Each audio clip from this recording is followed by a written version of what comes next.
Selamat pagi Bapak Ibu Saudara sekalian. Mari saya ajak untuk bangkit berdiri. Siapa yang di sini siap untuk memuji dan menyembah Tuhan? Lambaikan tanganmu. Katakan yes. Katakan yes. Aduh kok lemes tuh gimana? Katakan yes. Haleluya. Mari kita naikkan pujian ini bersama-sama.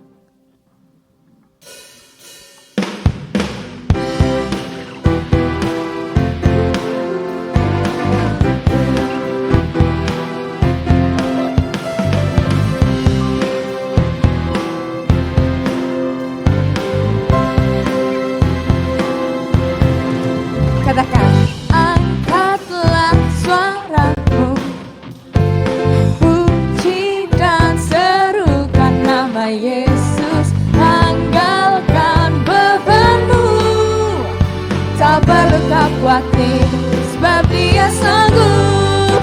Gerakkan kaki, menarilah dan bertepuk tangan, bersuka cita, tak perlu kau khawatir, sebab Dia sanggup. Sekarang nyanyikan kebesaran-Nya, Dia kuat dan berkuasa, bersorak-sorai karena kasih-Nya telah datang melawat kita dari pagi dan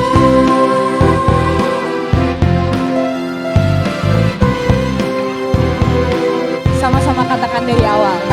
Angkatlah suaramu, puji dan serukan nama Yesus, tanggalkan bebanmu, tak perlu kau khawatir, sebab Dia sanggup. Gerakkan kakimu, menarilah dan bertepuk tangan, bersuka cita, tak perlu kau khawatir, sebab Dia sanggup. Sekarang nyanyikan kebesaran-Nya, Dia kuat dan berkuasa, bersorak-sorai karena kasih-Nya telah datang melawat kita dari pagi dan sekarang nyanyikan kebesaran-Nya, Dia kuat dan berkuasa, bersorak-sorai karena kasih-Nya telah datang melawat kita dari pagi dan Tuhan Yesus kita dahsyat, amin.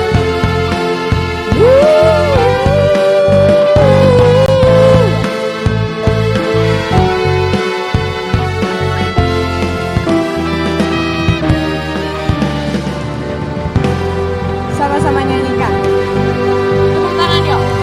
Nyanyikan kebesaran-Nya, Dia kuat dan penuh kuasa, bersorak-sorai karena kasih-Nya telah datang melawat kita dari pagi dan sekarang nyanyikan kebesaran-Nya, Dia kuat dan penuh kuasa, bersorak-sorai karena kasih-Nya telah datang melawat kita dari pagi dan sekarang nyanyikan kebesaran-Nya, Dia kuat dan penuh kuasa, bersorak-sorai karena kasih-Nya telah datang melawat kita dari pagi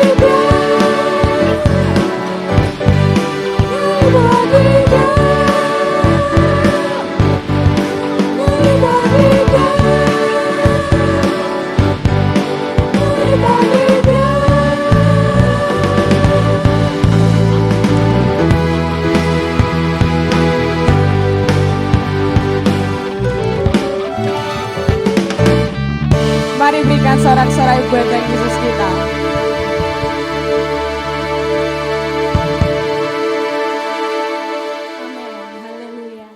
siapa di sini yang percaya bahwa Tuhan akan selalu menyertai hidup kita? Amin. Kita hari ini mau meninggikan nama Tuhan. Mari kita fokuskan hati kita kepada Tuhan. Kita mau katakan, Tuhan, terima kasih buat penyertaan-Mu hari ini Tuhan. Terima kasih Tuhan buat penyertaan-Mu atas gereja ini Tuhan. Terima kasih untuk segala yang Kau telah berikan kepada kami Tuhan. Hari ini Tuhan, kami mau menyembah Engkau lebih lagi Tuhan. Mari Tuhan, kami mau undang Kau hadir di tempat ini. Engkau yang lawat setiap kami, Engkau yang jamah hati setiap kami Tuhan. Sehingga ketika kami pulang Tuhan, kami mendapatkan sesuatu yang baru Tuhan. Mari Yesus, kami mau meninggikan nama-Mu Tuhan. Terima kasih Tuhan. Thank you Lord. Terima kasih Tuhan. Kami mau menyembah-Mu lebih lagi Tuhan. Kami mau berharap kepadamu Tuhan. Satu nama Yesus. Thank you Tuhan.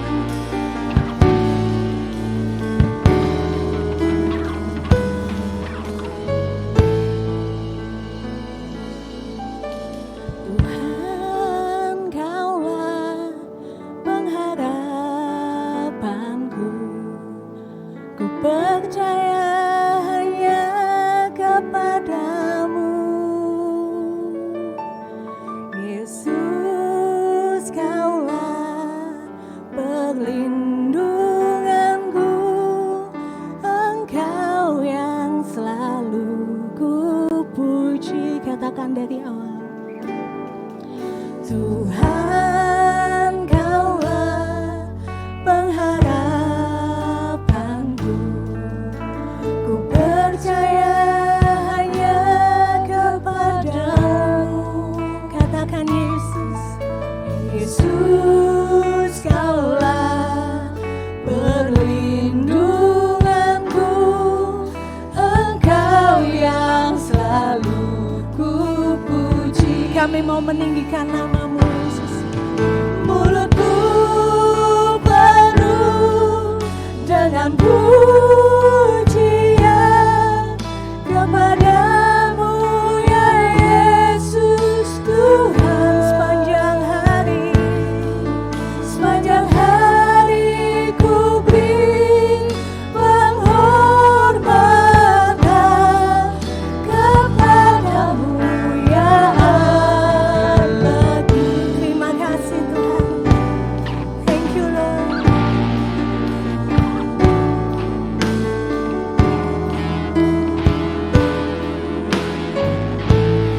Katakan Tuhan.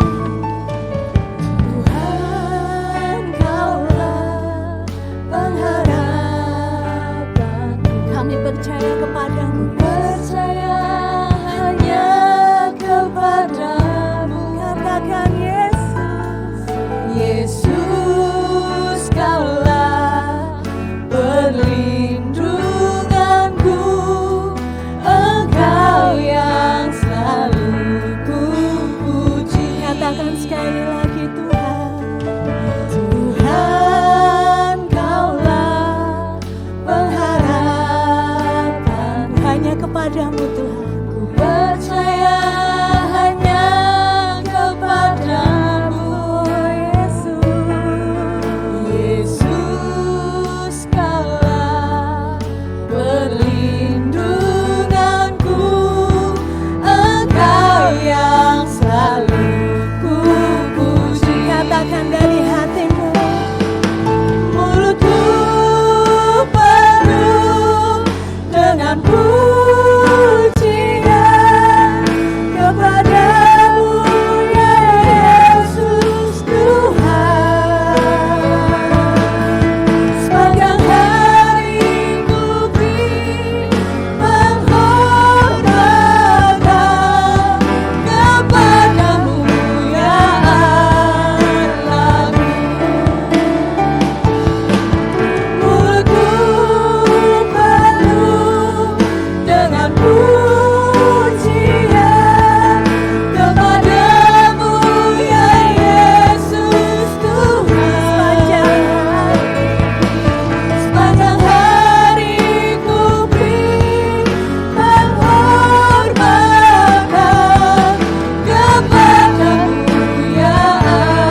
meninggikan nama-Mu Tuhan.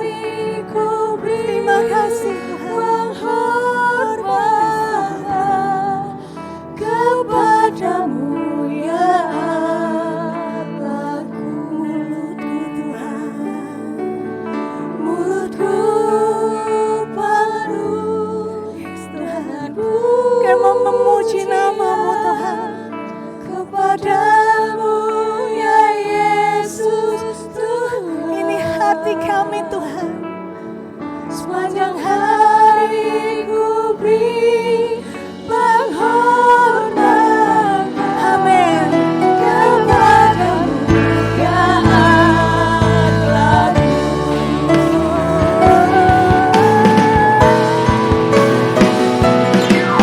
Mulutku penuh dengan pujian kepadamu ya Yesus Tuhan. Sepanjang hari ku beri penghormatan kepadamu ya Allahku. Mulutku penuh dengan pujian kepadamu ya Yesus Tuhan. Sepanjang hari ku beri penghormatan kepadamu ya Allahku. Mulutku penuh dengan pujian kepadamu ya Yesus Tuhan. Sepanjang hari ku beri penghormatan kepadamu ya Allah. Kami mau menyembah-Mu Tuhan.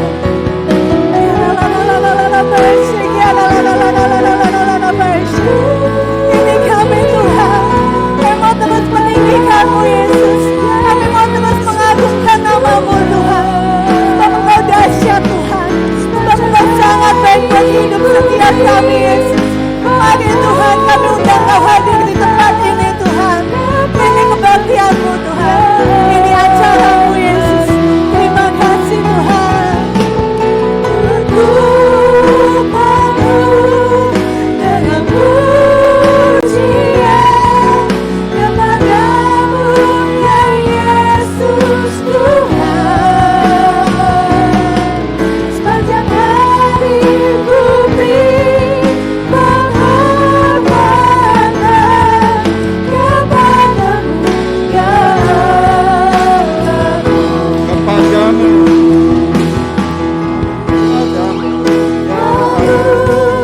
Dengan pujian kepadamu ya Yesus Tuhan. Sepanjang hari ku beri penghormatan kepadamu ya Allahku. Saudara, kita akan bersama-sama menyerahkan anak kekasih kita, Jensina Febri Sevanya, putri dari Bapak Juniawan dan Ibu Dwi Lestari. Gereja kita tidak membaptis anak, tetapi gereja kita melakukan sakramen penyerahan anak. Karena seperti halnya yang dilakukan oleh Yesus, Tuhan tidak pernah membiarkan anak-anak itu datang kepadanya. Dia menyambut, bahkan dia mengajarkan kepada kita datang kepada Tuhan seperti anak-anak yang datang kepada Dia. Marilah hati kita arahkan kepada Tuhan dan kita support anak kita Jensina Febri Sevanya. Kita percaya pahlawan-pahlawan Tuhan yang telah diberikan kepercayaan untuk mendidik, mengawal anak kita ini akan menjadi sesuatu yang ilahi, yang luar biasa. Mari kita arahkan hati kita, silakan, dan kita akan bersama-sama arahkan hati kita kepada Tuhan. Jiwaku penuh dengan puji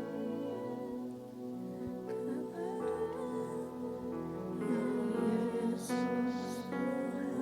Kurian alama sidikiata karara wasyata.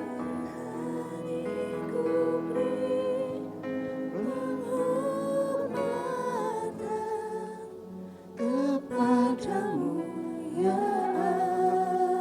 Allahku, jiwaku penuh dengan puji. Mulutku penuh dengan pujian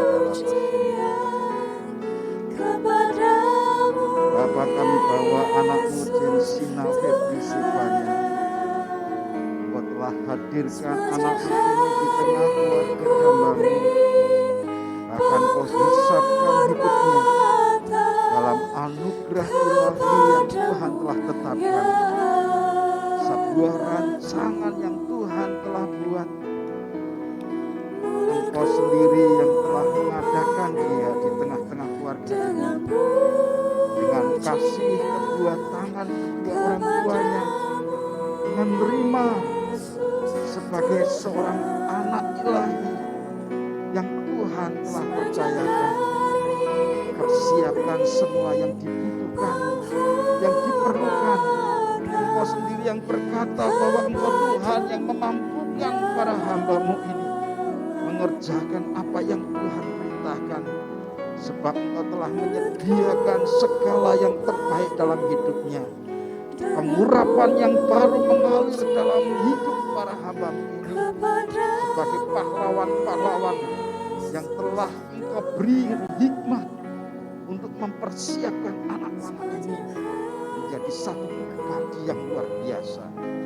Terima kasih Bapa.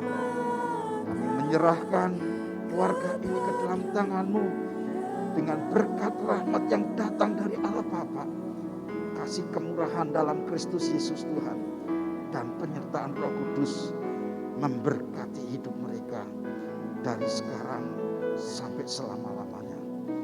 Demi dan di dalam nama Tuhan Yesus, kami menyerahkan hidup anak ini. Mulutku Dengan pujian kepadamu ya Yesus Tuhan.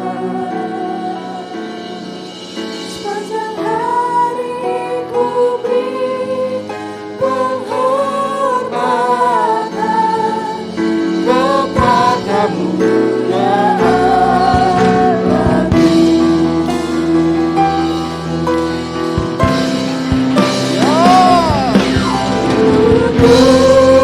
kepadamu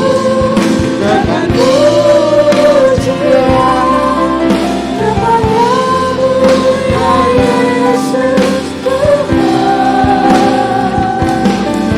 Sepanjang hari ku beri penghormatan kepadamu ya Allahku. sepanjang Hari ku beri penghormatan kepadamu ya Allahku. sepanjang Hari ku beri penghormatan kepadamu ya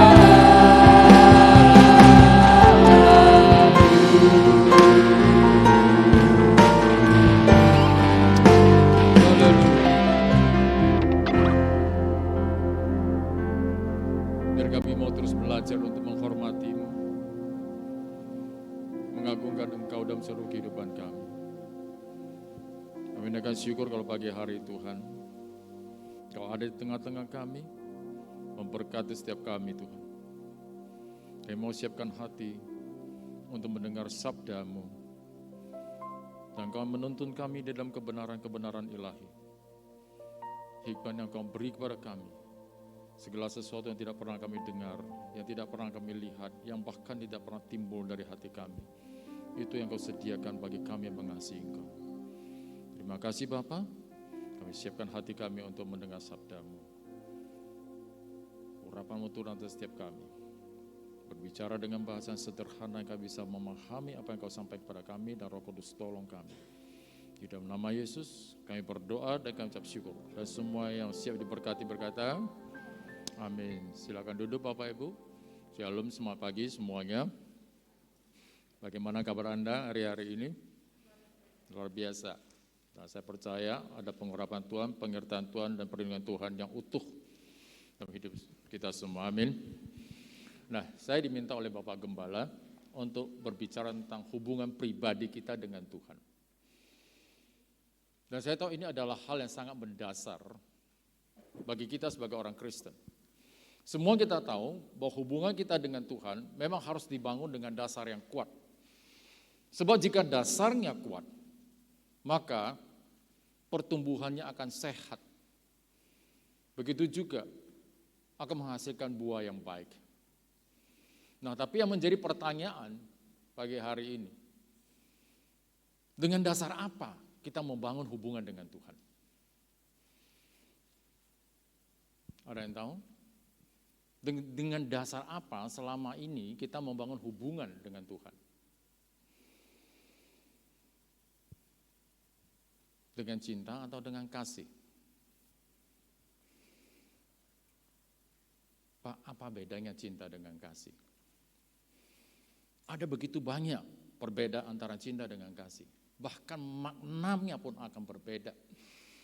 Tapi banyak sekali saya lihat orang Kristen kadang mengalami kesulitan untuk membedakan antara cinta dengan kasih.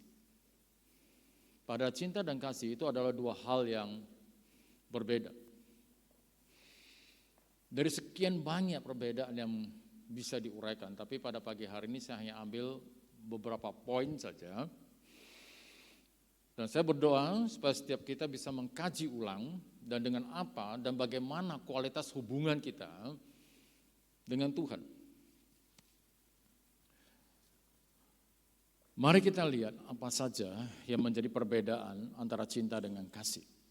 Yang pertama, cinta adalah reaksi alami manusia.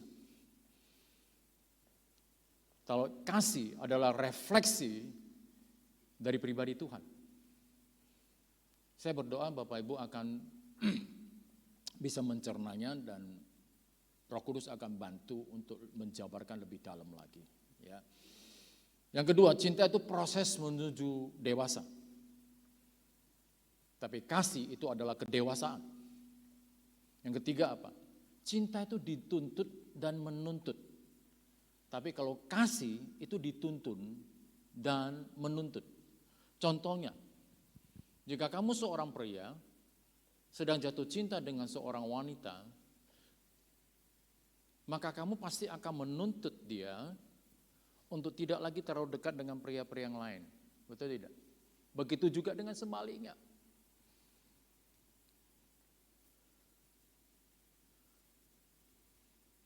Coba saudara amati. Selama ini saudara membangun hubungan dengan Tuhan, saudara lebih banyak menuntut Tuhan atau dituntun oleh Tuhan? Coba. Sebab jika kita mengasihi Tuhan, maka akan dengan sangat sadar dan rela kita akan memberi diri kita untuk dituntun dan dididik oleh Tuhan. Kenapa? Karena kamu tahu secara pasti, kelak kamu juga harus menuntun dan mengajari orang lain. Tapi ada seberapa banyak orang yang dengan sadar dan rela benar-benar mau dituntun oleh Tuhan. Sebenarnya ini ada gaya hidup Tuhan yang Tuhan pertontonkan kepada kita kok. Sama seperti Yesus sendiri, dia itu adalah kasih. Dia sendiri dituntun dan diajari oleh Bapa Yang kemudian Yesus bisa menuntun dan mengajari kita berdasarkan tuntunan dan apa yang diajarkan oleh Bapa. Mari coba kita buka di Yohanes 7. Yohanes 7 ayat 15 sampai 16.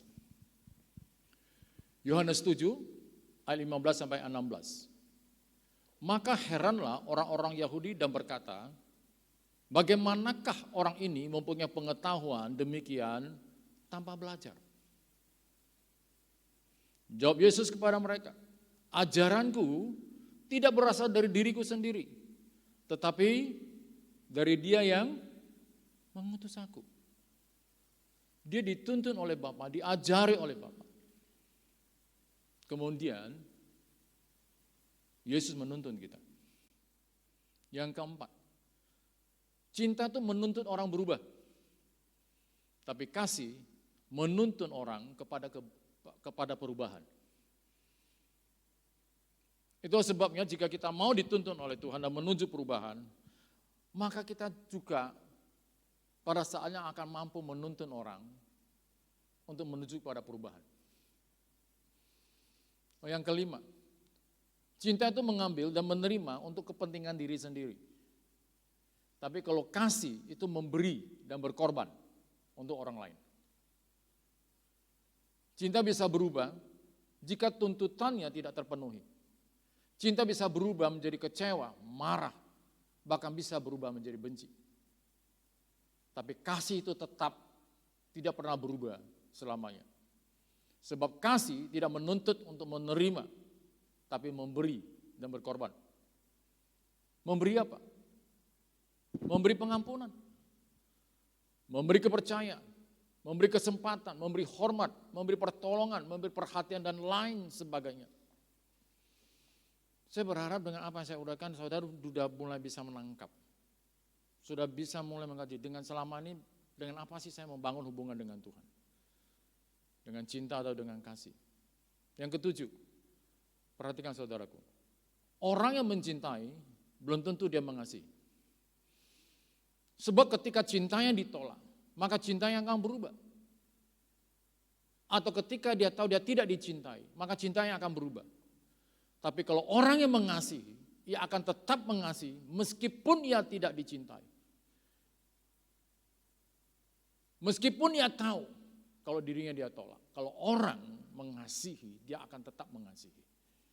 Itulah kasih Kristus kepada kita semua. Amin. Dan DNA itu, DNA kasih itu telah ada di dalam hidup setiap kita. Yang kedelapan, cinta itu berorientasi pada kehendak dan perasaan. Kasih adalah keputusan yang diambil berdasarkan kedewasaan cara berpikir, kehendak, dan perasaan yang terkontrol dengan sangat baik. Karena itu merupakan kedewasaan. Nah, supaya lebih jelas mari kita buka.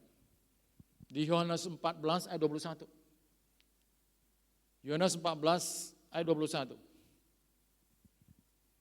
Sudah ketemu? Barang siapa memegang perintahku dan melakukannya, dialah yang apa? Yesus tidak mengatakan dialah yang mencintai aku. No. Berikutnya. Dan barang siapa yang apa? Mengasihi aku, ia akan dikasihi oleh Bapakku. Dan aku pun akan mengasihi dia dan menyatakan diriku kepadanya. Yesus tidak pernah mengatakan aku mencintaimu, tapi dia mengatakan aku mengasihimu. Karena nilai yang Tuhan berikan kepada kita jauh di atas nilai cinta. Nah, sekarang kita mungkin makin lebih paham dengan dasar yang kuat. Dengan dasar apa? Supaya itu maksud saya gini, dengan dasar apa? Supaya bisa kuat hubungan kita dengan Tuhan. Tidak lain dan tidak bukan, hanya dengan kedewasaan, roh yang dewasa dan dengan kasih. Semua hubungan Bapak Ibu yang saudara bangun dengan siapapun, kalau bukan didasarkan dengan kasih, maka hubungan itu pasti akan rapuh.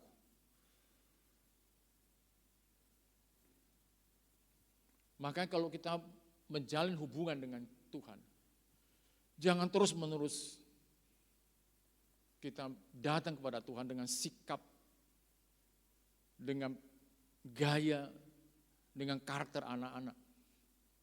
Masih suka merengek-rengek, mengklaim ini, mengklaim itu di hadapan Tuhan, apalagi bersungut-sungut. Karena semua itu akan menjadi sebuah kejijikan di hadapan Tuhan. Sejarah telah mencatat Bapak Ibu, bagaimana orang Israel yang tidak pernah dewasa selama 40 tahun di padang pasir telah menjadi sekelompok umat yang menjijikkan di hadapan Tuhan. Apa yang terjadi? Satu generasi itu habis di padang gurun. Coba Bapak Ibu bayangkan ya, bagaimana menjijikkannya kalau ada orang yang sudah harusnya dia dewasa,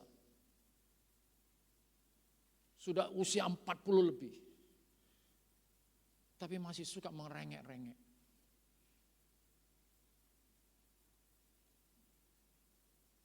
Apalagi saudara lihat, dalam hal-hal yang kecil sekalipun dia harus lagi diajari. Itu menjengkelkan Bapak Ibu.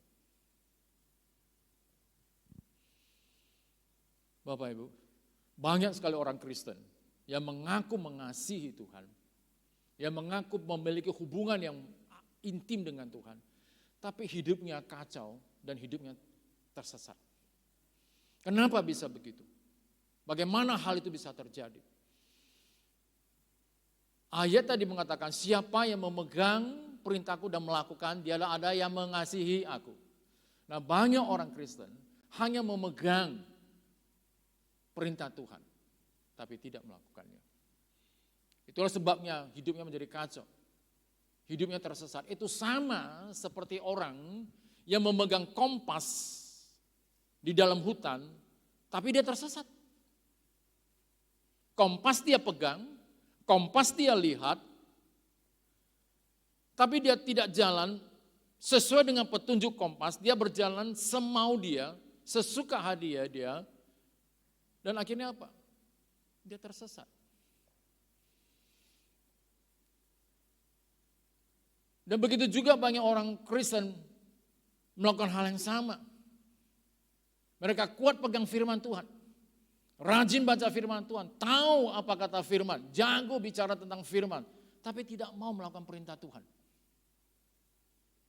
Jadi jangan heran kalau orang yang hanya pandai pegang firman Tuhan, tapi hidupnya tersesat. Ini sering terjadi. Kenapa? Pegang firman Tuhan, tapi gampar istri di rumah. Baca firman Tuhan, tapi menganiaya suami di rumah. Tahu firman Tuhan, tapi selingkuh dan menipu sana sini. Jago bicara firman Tuhan, tapi juga jago hutang sana sini. Ketika ditagih kapan bayar, oh tunggu nanti Yesus datang kedua kali. Sering kan? Dengarkan ini Bapak Ibu. Orang yang dikatakan mengasihi itu kan bukan berarti orang yang sudah lama melayani di gereja, sudah sekian puluh tahun. Atau orang yang menjadi donatur di gereja. Yang setiap minggu datang ke gereja dengan firman Tuhan kasih kolekte. Atau yang sudah 50 tahun ada di satu gereja gak pindah-pindah. Sampai gembala ngomong kalau bulan depan dia gak pindah, gua yang pindah. Bisa terjadi ya seperti itu. Kenapa?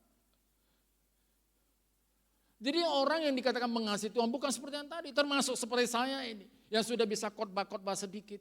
Oh itu orang mengasihi Tuhan. No. Standarnya jelas Bapak Ibu. Standarnya apa? Kalau engkau mengasihi Tuhan, menjalin sebuah hubungan dengan Tuhan. Standarnya sangat jelas. Pegang firman Tuhan. Dan lakukan tanpa ada kata kalau dan tapi. Bayangkan orang kalau mau melakukan perintah Tuhan, aku mau melakukan kalau ini. Coba kita renungkan Bapak Ibu. Orang yang menjalin hubungan dengan Tuhan, kemudian melakukan perintahnya, sebenarnya yang diuntungkan siapa sih? Yang diuntungkan kita atau Tuhan yang diuntungkan? Halo? Atau sama-sama diuntungkan? Nah, mari kita lihat.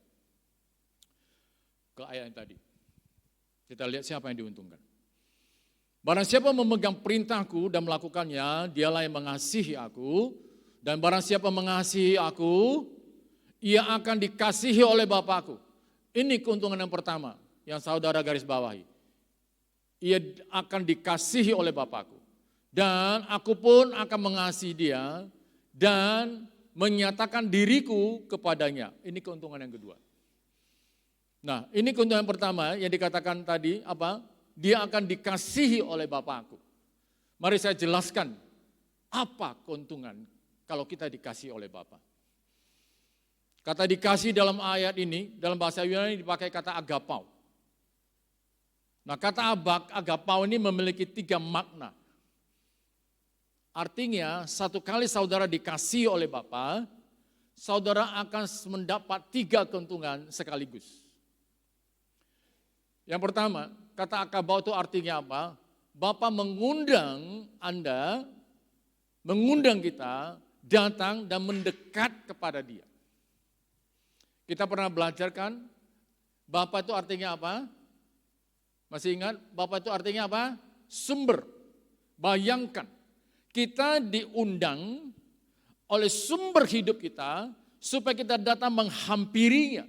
Bagaimana, coba apa yang terjadi kalau kita datang mendekat dan menghampiri sumber hidup kita? Kita datang menghampiri penguasa semesta alam. Menurut saudara apa yang terjadi? Kalau engkau datang mendekat kepada sumber hidupmu, apakah ia akan membiarkan kamu hidup melarat, menderita, dan kekurangan? Atau justru dia akan membuat engkau hidup dalam segala kelimpahan? Mana yang terjadi?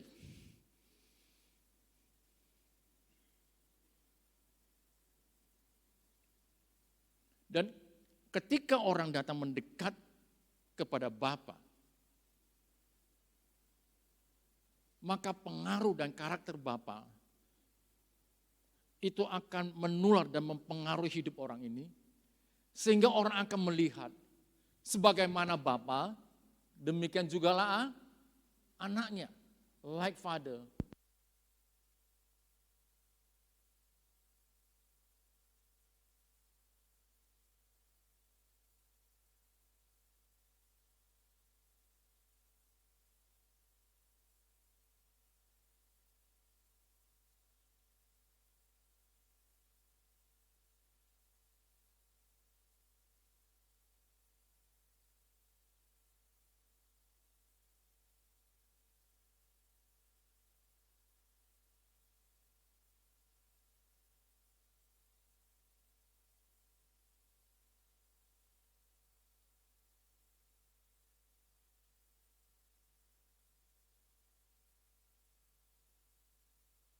Arti agapau yang kedua, artinya Bapa menjamu kita. Bapa akan menjamu kita dalam seluruh kehidupan yang kita jalani. Bapa bukan saja mengundang untuk supaya kita mendekat, tapi Ia menjamu kita. Bayangkan hidup kita ada di dalam sebuah jamuan yang luar biasa, di dalam sebuah perjamuan penguasa semesta alam. Bapak Ibu bisa bayangkan, kalau kita ada hadir di tengah-tengah perjamuan Tuhan, apa yang Dia sediakan? Apakah Bapak akan menyediakan hidangan biasa-biasa saja? Pasti tidak. Konsep dari jamuan Tuhan, Dia akan menyediakan semua yang terbaik, bukan yang asal ada saja. Dia tidak pernah memberi kepada saudara dan saya dari sisa, nggak pernah. Semua yang diberikan kepada kita di dalam jamuannya itu adalah yang terbaik. Dan satu lagi yang luar biasa, Bapa akan memastikan semua yang dijamunya akan dipuaskan. Dipuaskan sesuai dengan porsi kita masing-masing. Yang ketiga, arti agapo yang ketiga, ialah Bapa memastikan anak-anaknya senang dan bersukacita dalam menjalani hidup sampai mereka puas tentang kehidupan mereka jalani. Sehingga saudara dan saya tidak akan lagi mengalami yang namanya kekurangan atau kekosongan dalam jiwamu. Kita tidak akan lagi sendirian menghadapi semua masalah persoalan apapun yang kita jalani dalam hidup ini. Selain kita akan senang, kita dijamin, dipastikan kita akan puas dalam menjalani hidup ini.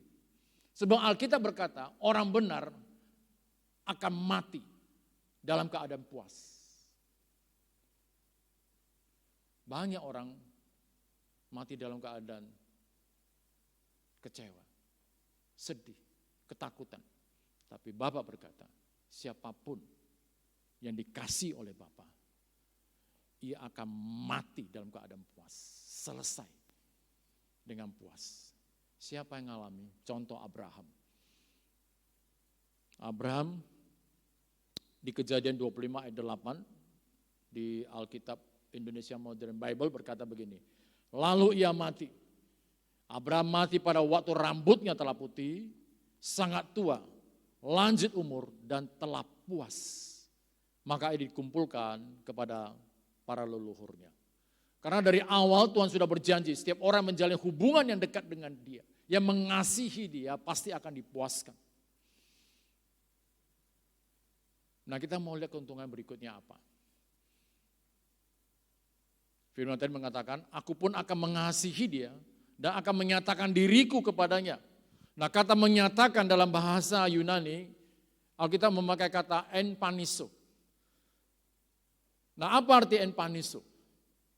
Enpaniso artinya Tuhan akan terbuka, akan sangat terbuka kepada kita dan tidak ada lagi yang dia rahasiakan terhadap kita, enggak ada. Apapun dia akan buka secara belak-belakan kepada kita. Kita akan dituntun. Kita akan tahu jalan harus kita pilih. Supaya apa? Supaya hidup kita semakin hari semakin baik. Dia akan membuka semua rahasia, termasuk yang menunjang seluruh kebutuhan perjalanan hidup kita. Dan kita tidak akan kekurangan keuntungan. Kemudian apa lagi? Dia akan memberitahukan pada kita langkah-langkah apa yang harus kita ambil ketika kita menghadapi masalah-masalah yang timbul dalam hidup kita. Dan apapun yang berkaitan dengan masa depan kita, yang berkaitan erat dengan seluruh hidup kita, yang terkadang kita tidak tahu harus bagaimana, maka Tuhan akan kasih tahu. Mari kita lihat. Di 1 Korintus 2 ayat 7 sampai 9. Ini buktinya Bapak Ibu. 1 Korintus 2 ayat 7 sampai 9. Tetapi yang kami beritakan ialah hikmat Allah yang tersembunyi dan rahasia yang sebelum dunia dijadikan telah disediakan Allah bagi kemuliaan siapa? Kemuliaan Tuhan kan? Kemuliaan kita. Coba kita renungkan sebentar ayat ini. Alkitab berkata apa kan? Sesuatu yang tersembunyi dan rahasia selama miliaran tahun. Kenapa selama miliaran tahun? Sebelum dunia dijadikan. Yang telah tersimpan miliaran tahun, yang termaterai dan terkunci, bagaimana mungkin bisa diberitakan oleh Rasul Paulus? Seharusnya sesuatu yang tersembunyi dan rahasia tidak bisa diberitakan. Betul tidak? Tapi kenapa Rasul Paulus bisa memberitakan sesuatu yang rahasia, sesuatu yang tersembunyi, yang telah tertutup, terkunci miliaran tahun. Bagaimana Rasul Paulus bisa memberitakannya? Jawabannya di sini Bapak Ibu. Coba kita buka Matius 13. Matius 13 ayat 10 sampai 13. Maka datanglah murid-muridnya dan bertanya kepadanya, mengapa engkau berkata-kata kepada mereka dalam perumpamaan? Jawab Yesus, titik 2, perhatikan setiap kalimat setelah titik 2 diperhatikan. Kepadamu diberi karunia untuk mengetahui rahasia kerajaan sorga, tetapi kepada mereka tidak. Siapa mereka ini yang tidak diberitahu? Orang-orang yang tidak mengasihi Tuhan. Mereka yang tidak punya hubungan dengan Tuhan. Ayat 12. Karena siapa yang mempunyai, kepadanya akan diberi, sehingga ia berkelimpahan.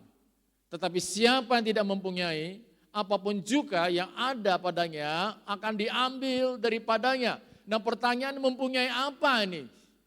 Yang pertama, yang punya kasih. Yang kedua apa? Yang punya hubungan yang dekat. Yang punya hubungan yang intim dengan Tuhan. Kalau yang tidak punya hubungan dengan Tuhan, semuanya akan diambil. Dan yang 13 Bapak Ibu perhatikan. Itulah sebabnya aku berkata-kata dalam perumpamaan kepada mereka. Karena sekalipun mereka melihat, mereka tidak melihat. Dan sekalipun mendengar, mereka tidak mendengar dan tidak mengerti. Semuanya ini menjadi tersembunyi dan rahasia bagi mereka yang tidak punya hubungan yang dekat dengan Yesus, yang tidak mengasihi Yesus, yang bukan murid Yesus. Semua ini menjadi tersembunyi dan rahasia.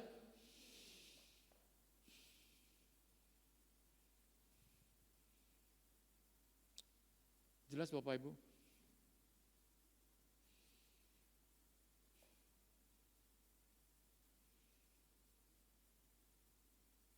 Kalau engkau punya hubungan dekat dengan Tuhan,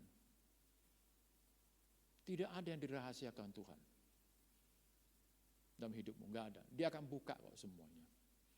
Coba kita kembali ke ayat 8 tadi, Bapak Ibu. 1 Korintus 2 ayat 8. Tidak ada dari penguasa dunia ini yang mengenalnya. Sebab kalau sekiranya mereka mengenalnya, mereka tidak menyalib Tuhan yang mulia. Tetapi seperti ada tertulis, apa yang tidak pernah dilihat oleh mata, dan yang tidak pernah didengar oleh telinga, dan yang tidak pernah timbul di dalam hati manusia, semuanya disediakan Allah untuk mereka yang apa? Yang mengasihi Dia. Semua rahasia akan tersingkap bagi kita Bapak Ibu. Orang yang tidak mengasihi Tuhan, yang tidak punya hubungan dengan Tuhan, yang tidak punya kasih, yang tidak mengasihi Yesus, mereka tidak akan kenal hikmat Allah. Sebab semuanya itu akan menjadi tersembunyi dan rahasia bagi mereka. Tapi kepada orang yang dekat, Tuhan membuka semuanya, tidak ada dirahasiakan. Nah, sewaktu Rasul Paulus berkata di ayat 8, tidak ada penguasa dunia yang mengenal hikmat Allah. Mengapa? Dia penguasa tapi dia tidak mengenal hikmat Allah. Kenapa? Jawabannya cuma satu. Karena mereka tidak punya hubungan yang dekat dengan Tuhan. Mereka tidak mengenal Tuhan, tidak mengasihi Tuhan.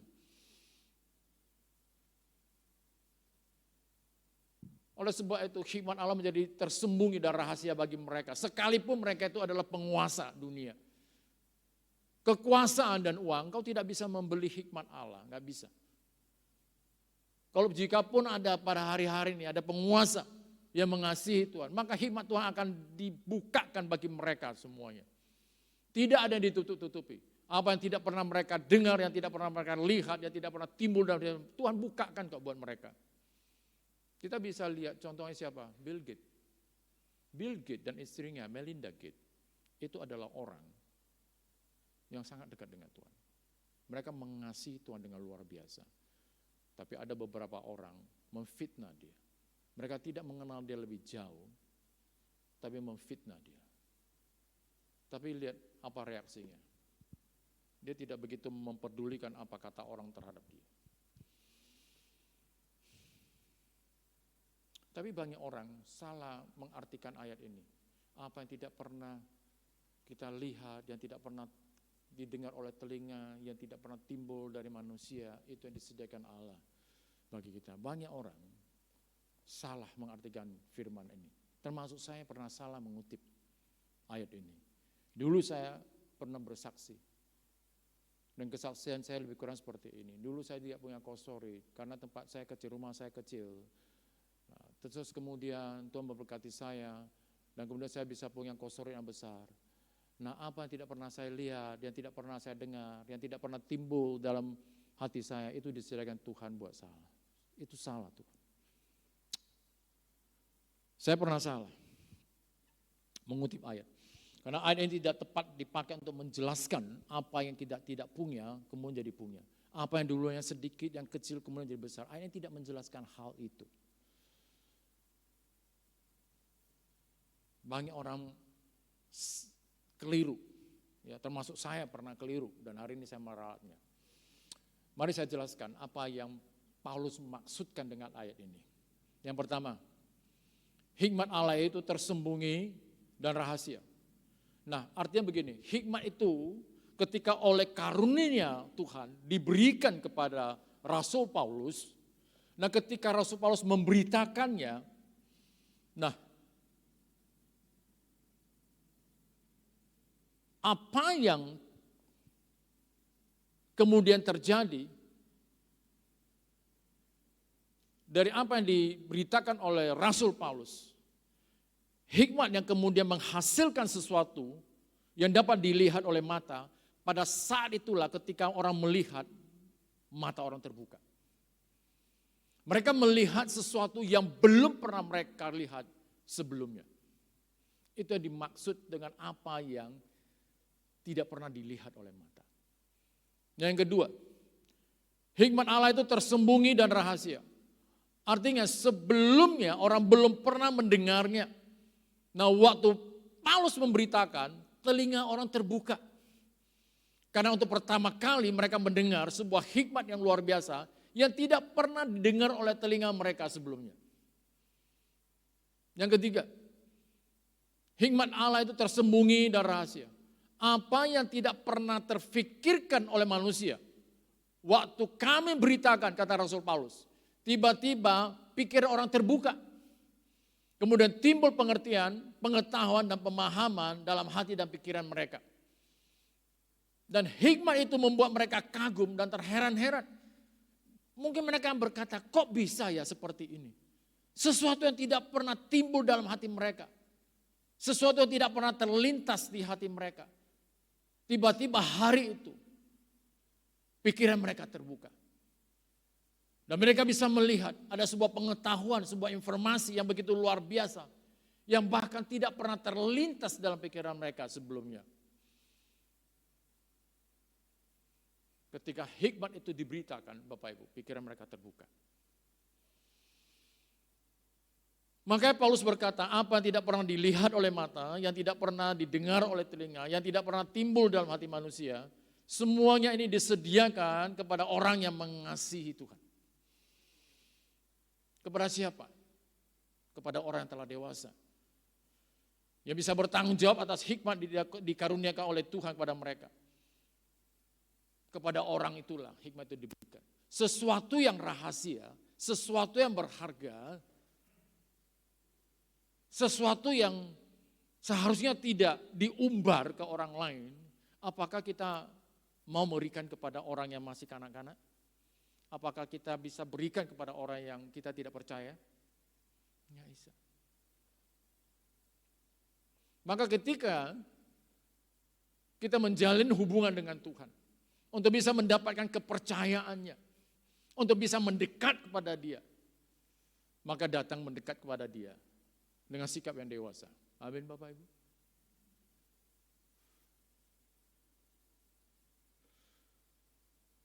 Jika kita bisa menjalin hubungan dekat dengan Tuhan dan dekat dengan Tuhan, perhatikan Bapak Ibu, mata kita akan melihat apa yang orang lain tidak lihat. Telinga kita akan terbiasa mendengar apa yang orang lain tidak dengar. Dan akan muncul dalam pikiran kita ide-ide, solusi yang sangat cemerlang. Yang orang lain tidak pernah pikirkan juga. Itu saja? Enggak, masih ada lagi. Ini janji Tuhan buat saudara dan siapa? Dan saudara dan saya, siapapun yang dekat dengan Dia, Tuhan berkata apa? Jika kamu bertanya, aku menjawab. Jika kamu enggak ngerti, aku akan dengan sabar menuntun kamu sampai kamu ngerti. Kalau kamu cari, kamu akan dapat. Kalau kamu ketuk, itu akan dibukakan. Kalau kamu minta, kamu akan menerima. Bapak Ibu, siapapun engkau yang mengasihi Tuhan, engkau bisa dekat dengan Tuhan, Tuhan akan ain panisu kamu. Tuhan akan terbuka. Dia akan bicara apa saja secara belak-belakan kepada saudara dan saya. Dia tidak akan lagi menutupi dan merahasiakan apapun.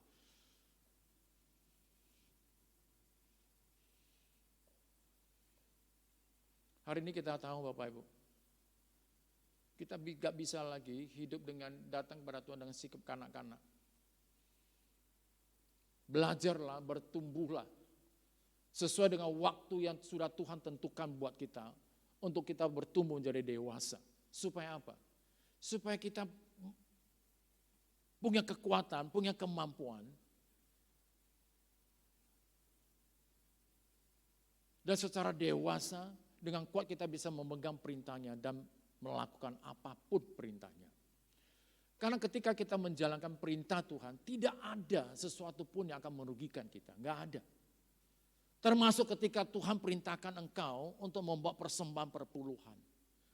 Engkau tidak sedang kehilangan kok. Engkau tidak sedang kekurangan. Sebab apapun yang engkau berikan, engkau harus punya sebuah pemahaman begini. Ketika Tuhan minta engkau menanam sebutir biji, katakan biji jambu. Ketika kamu tanam, faktanya kamu kehilangan karena kamu tanam. Tapi kenyataannya nanti, satu butir jambu yang kamu tanam itu, apakah dia akan memberikan padamu kembali satu butir jambu? Tidak kan? Dia akan kembali kepada kamu ratusan, bahkan ribuan, bahkan seumur hidupmu, itu tidak akan pernah habis. Apapun. Ketika Tuhan meminta saudara melakukan sesuatu apapun, maka dia akan menghasilkan sesuatu kembali kepadamu, itu akan terus menerus datang kepadamu. Termasuk ketika Tuhan mengatakan kasihilah sesamamu. Sesakit apapun, kalau engkau mengasihi orang, sesakit apapun orang itu memperlakukan kamu, kalau engkau memiliki kasih, engkau akan tetap mengasihi dia. Bukan persoalan siapa dia, tapi persoalan adalah siapa kamu. Amin.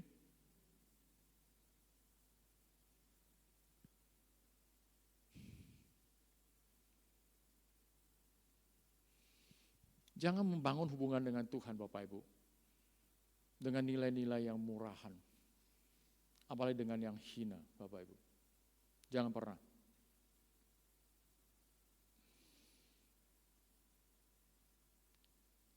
Kalau saudara engkau memiliki kasih, hidupmu akan berubah. Tapi kalau engkau tidak punya kasih Bapak Ibu, saya mau katakan, hidupmu tidak berguna. Mungkin saudara berkata bagaimana mungkin saya nggak punya kasih, hidup saya tidak berguna. Bukan saya ngomong Bapak Ibu, Alkitab yang ngomong. Saya kasih PR ya Bapak Ibu ya. Coba dicatat di 1 Korintus 13. 1 Korintus 13. Ayat 1 sampai 13. Kalau kita tidak punya kasih, hidup kita nggak ada gunanya. Saya berdoa saudara akan memahami setelah saudara mempelajari 1 Korintus 13 ayat 1 sampai 13. Kenapa Tuhan ingin kita menjalin hubungan dia dengan kasih? Karena kasih adalah sesuatu yang nilainya sangat tinggi dan kemuliaan dari kasih itu tidak pernah bisa diturunkan derajatnya, nggak pernah bisa. Cinta bisa turun derajatnya. Kenapa? Cinta bisa jadi benci. Yesus itu adalah kasih. Maka dikatakan Yesus tidak pernah berubah. Dari dulu, sekarang, sampai selamanya dia tidak pernah berubah. Kasih tidak pernah berubah oleh keadaan dan di situasi apapun. Dia tidak pernah berubah. Sekalipun dalam keadaan dia sangat menderita, dia sampai pada titik puncak rasa sakit yang bisa ditahan oleh manusia. Dia tidak pernah berubah kasihnya. Kita lihat bagaimana ketika Yesus disalib. Di saat-saat terakhir, apa yang dia berikan? Dia tetap memberikan kasihnya yang terakhir. Dari apa yang bisa diucapkan, dia berkata kepada Bapa, Bapa ampunilah mereka semua. Itu adalah bentuk pemberian. Kasih itu memberi. Kasih tidak pernah menuntut. Kasih tidak pernah menerima. Untuk dirinya sendiri. Bapak Ibu, apapun keadaanmu hari ini, nggak jadi masalah. Bagaimanapun kondisimu pada hari ini tidak akan jadi masalah bagi Tuhan.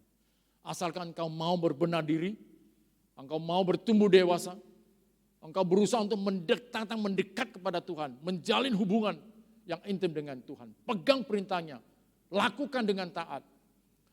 Saya akan jamin, bukan saya jamin, Tuhan akan jamin, engkau tidak akan kekurangan keberuntungan. Suatu hari nanti engkau akan lihat, bukan saja engkau melihat, engkau akan merasakan, engkau akan mengalami ketika Tuhan bawa engkau naik dan menikmati kemuliaanmu. Ketika saat itu tiba, maka engkau juga akan bisa menuntun orang lain, untuk orang lain mengalami perubahan dan mereka bisa menikmati kemuliaannya. Itu yang Tuhan inginkan, Bapak Ibu. Bukan perkara, Pak, saya punya pendidikan akademi yang sangat rendah, gak mungkin saya bisa sukses. No. Saya mau beritahukan pada saudara, di hadapan Tuhan, pendidikan akademimu itu tidak ada gunanya sama sekali. Gak ada gunanya. Kenapa? Dia sumber daripada semua ilmu. Saudara pernah dengar orang ngomong gini? Lebih baik punya hoki daripada pinter. Pernah dengar itu? Lebih baik aku punya hoki. Hoki itu apa? Keberuntungan.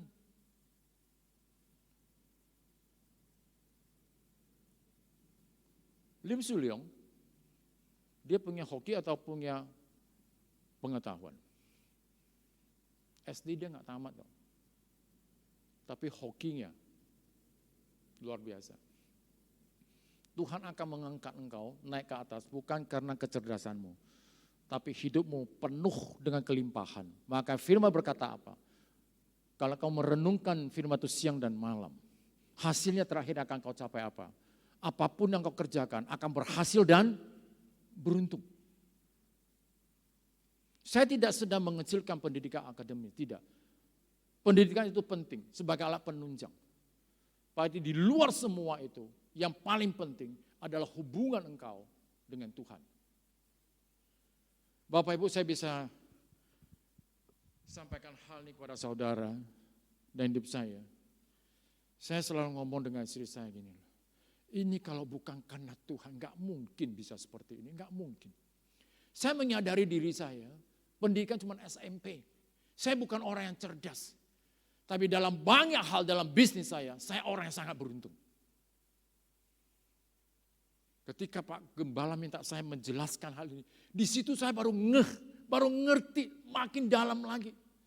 Tuhan limpahkan hidup saya, kelimpahan yang Tuhan kasih apa? Dia limpahkan keberuntungan. Setiap kali, saya mau tutup dengan kesaksian ini Bapak Ibu. Setiap kali terjadi gejolak dalam bisnis, kadang harga bisa naik begitu tinggi. Waktu itu selalu seperti itu. Pada saat harga naik begitu tinggi, pada umumnya orang kan sulit jualan, betul tidak? Ya kan? Tapi yang dialami tempat saya tidak seperti itu. Justru ketika harga naik begitu tinggi, orang lain susah menjual, di saat seperti itu Tuhan melipat gandakan keuntungan di dalam perusahaan saya.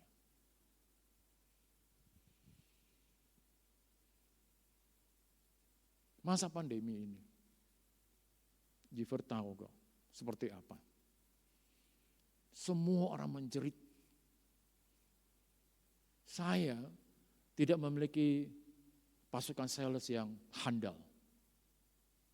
Biasa-biasa saja, malah sering menjengkelkan. Tapi Bapak Ibu mau tahu, setiap pagi kami berdoa, kami minta Tuhan hadir. Kami minta Tuhan tolong. Janjinya digenapi. Sales saya bekerja bukan dengan kehebatan, tapi sales saya bekerja dengan keberuntungan. Saudara pilih mana? Pilih hebat atau pilih buntung? Atau beruntung? Beruntung kan? Giver pernah datangi satu customer yang sales lain sudah gagal, gak bisa masuk. Ditolak, semua datang ditolak. Giver datang, ini sales baru. Datang ke tempat di mana semua orang sudah nolak. Sales saya yang lain, dia datang kutuk. ngomong sebentar into order. Ayo. Itu apa karena dia hebat? Enggak, karena dia beruntung. Tuhan bisa kirim berkat kemanapun engkau pergi, bukan hanya mengirim. Tuhan akan memerintah berkat untuk mengejar saudara. Amin. Yuk mari kita bangkit berdiri. Bapak kami mengucap syukur.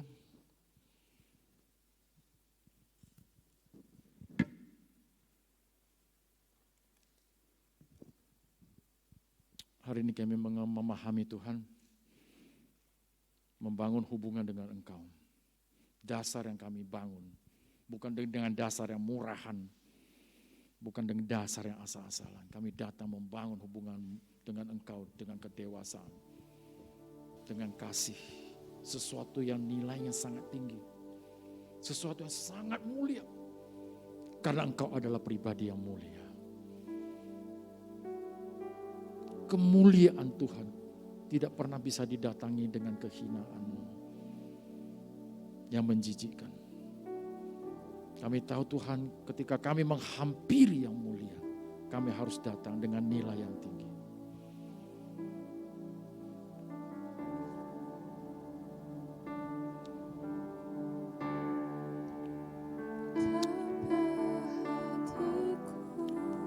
Terima kasih Tuhan. Engkau dengan begitu sabar mengajari kami yang tidak mengerti, sampai kami bisa mengerti. Terima kasih. Terima kasih buat kasih. Terima kasih buat bimbingan. Terima kasih buat tanganmu yang terbuka. Terima kasih buat undanganmu Tuhan. Terima kasih buat jamuan yang kau berikan buat setiap kami. Terima kasih buat rasa puas yang kau berikan buat kami. Dan kau akan menjamin setiap kami yang datang mendekat kepada Engkau. Kami akan puas menjalani hidup ini. Dan kami tidak akan Tuhan kembali kepada Engkau dengan rasa kecewa, dengan rasa sakit. Terima kasih Tuhan. Terima kasih. Hanya ini Tuhan permohonanku. Terimalah Tuhan persembahanku. Pakailah hidupku sebagai alatmu seumur hidupku.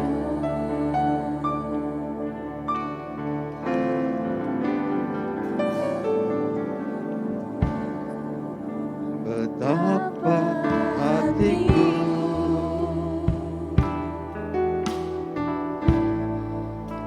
berterima kasih Yesus, Kau mengasihiku,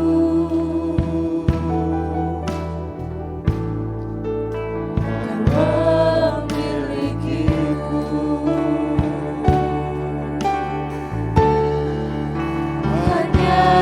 Ini Tuhan persembahanku, hidupku, silakan kataku, sebab tak ku miliki harta kekayaan yang cukup berarti untuk bersembahkan. Hanya ini Tuhan permohonanku. Terimalah Tuhan persembahanku. Pakailah hidupku sebagai alatmu seumur hidupku. Engkau mendengar seruan doa yang dilantunkan dalam pujian oleh umat-Mu Tuhan. Sebuah kerinduan yang adalah keinginan hati-Mu sendiri, supaya setiap pribadi mempersembahkan hidup yang kudus dan yang berkenan di hadapan-Mu sendiri. Engkau telah mengungkapkan betapa penting hubungan pribadi dengan Engkau.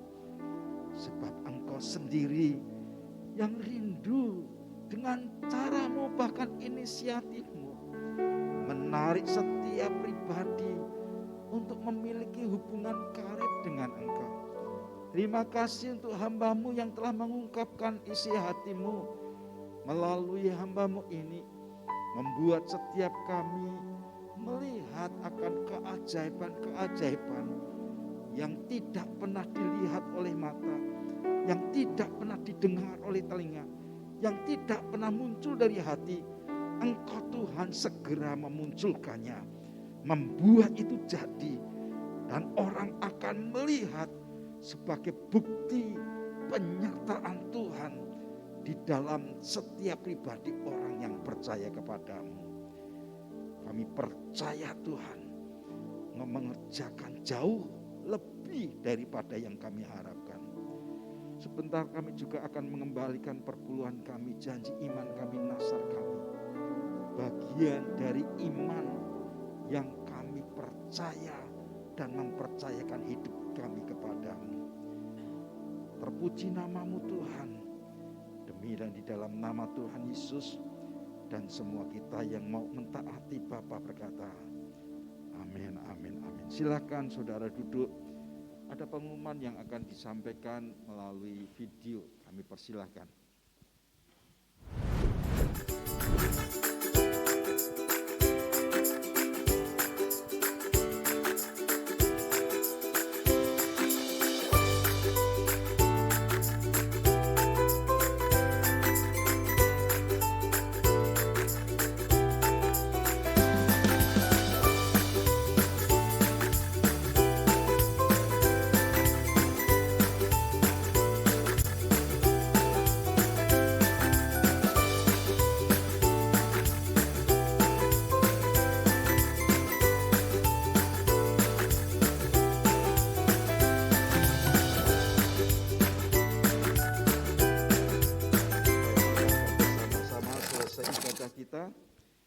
Mari kita akan bangkit berdiri sekali lagi.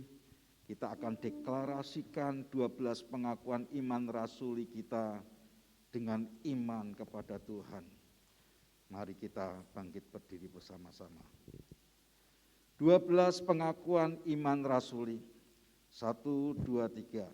Aku percaya kepada Allah Bapa yang Maha Kuasa, Khalik langit dan bumi, dan kepada Yesus Kristus anaknya yang tunggal Tuhan kita, yang dikandung daripada Roh Kudus, lahir dari anak darah Maria, yang menderita sengsara di bawah pemerintahan Pontius Pilatus, disalibkan, mati dan dikuburkan, turun ke dalam kerajaan maut, pada hari yang ketiga bangkit pula dari antara orang mati, naik ke surga, duduk di sebelah kanan Allah Bapa yang Maha Kuasa, dan dari sana ia akan datang untuk menghakimi orang-orang yang hidup dan yang mati. Aku percaya kepada Roh Kudus, gereja yang kudus dan am, persekutuan orang kudus, pengampunan dosa, kebangkitan orang mati, dan hidup yang kekal. Mari kita akan bersama-sama bersyukur atas kemurahan Tuhan yang Tuhan telah nyatakan. Kami bersyukur kepadamu ya Tuhan, atas kasih dan kemurahan-Mu. Engkau telah menginvestkan sesuatu yang ilahi, yang kekal sifatnya.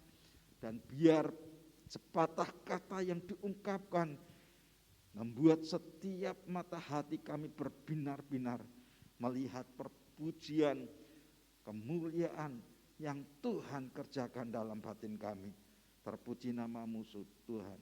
Saudara, kedangkan tangan-Mu dan pulanglah dengan membawa berkat yang datang dari Allah Bapa, kasih kemurahan dalam Kristus Yesus Tuhan, dan penyertaan Roh Kudus yang memampukan engkau melewati minggu-minggu ke depan, bahkan hari-hari yang ada dibuat berhasil dan beruntung oleh karena kasih-Nya. Demi dan di dalam nama Tuhan Yesus, dan semua kita yang diberkati berkata, amin, amin. Raja